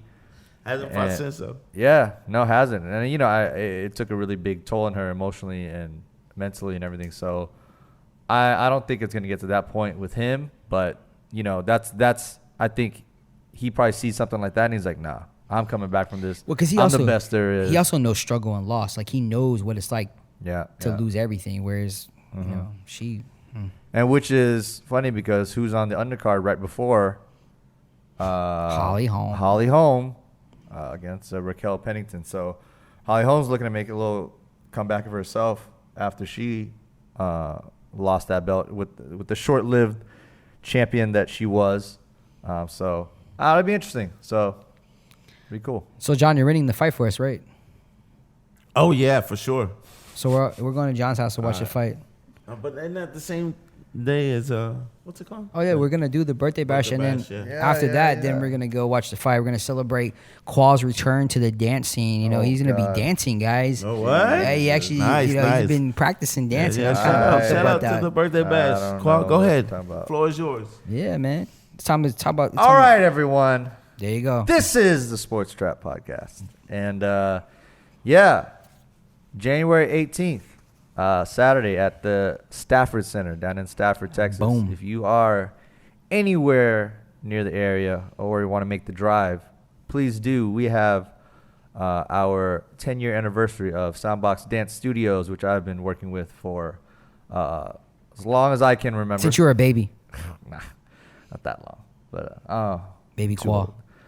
yeah, so it'll be a great show. We have a lot of great dance acts. You'll see all of our home teams, which we have 8 different teams with some people, some familiar faces that you'll see maybe come back and some old legends, jump on the dance floor. Yeah, you'll see some maybe some broken hips and some people that haven't done this in a long time. It'll be fun. We also have some special guests coming in from California, North and South. Some guests coming from Daly City as well as San Diego, California in the company and Choreo Cookies, as well as New Jersey. Shout out to the Wannabes. So we have people coming from all different coasts. It'll be a great show. Hopefully, it's gonna be lit. These guys will be there. But get your tickets. Check out soundbox-studios.com for more info. And we also have a workshop the following day with some of those great teachers. So yeah, man, if you wanted to see a good dance show. If you've never seen it before, just Just come check it out. It's like Step Up, but in real life. But in real life, Like Stomp the Yard, and You Got Served, Honey, all those put into one. So check us out and follow us at Soundbox TX on all social media. absolutely, and then Soundbox has been such a testimony and has had such an impact on the city of Houston. Not only the city of Houston, but so many dancers across the world. Dewey, Calvin, Andrew and staff have given so many kids the ability to do what they love and have passion for. And it's very family oriented, and I know this is going to be huge, and this is their 10-year anniversary, so this should be pretty exciting for everybody. Yeah. Chris's son has danced there. He's all right. John's son is going to dance there soon. Tell him to come by and take class. Dude. Yeah, for sure. All right. Christopher C. Rodriguez, send us home, sir. Listen, this was a tough day. Well, it's now 3 o'clock in the morning, so it's the next day of the tough day. Houston, we took a big hit yesterday. We took a big hit in the last 48 hours from the Texans debacle to what's happened with the Houston Astros. But although it's only up from here. Although sometimes in life it feels like a flood, and that everything's just coming down on us. The one thing that always ends up becoming the reality is that through adversity, it only builds strength. And one thing that I love about the city of Houston, as diverse and beautiful and incredible as the city is that no matter what hard times we go through, both physically, spiritually, emotionally, individually, and even together, we find a way to rise above all the hardships and continue to be a city of positivity and supporting one another. So whether you're a dancer, whether you're a Texans fans, whether you're an Astros fans, we all live in this beautiful city, and we'll keep on keeping on no matter what, because this is motherfucking H-Town. Yeah. Houston stand up. H-Town. We representing. This is the Sports Trapp Podcast. My name is John Trapp. Mr. Khoa, Mr. C. Rodriguez. We out. Peace. Yup.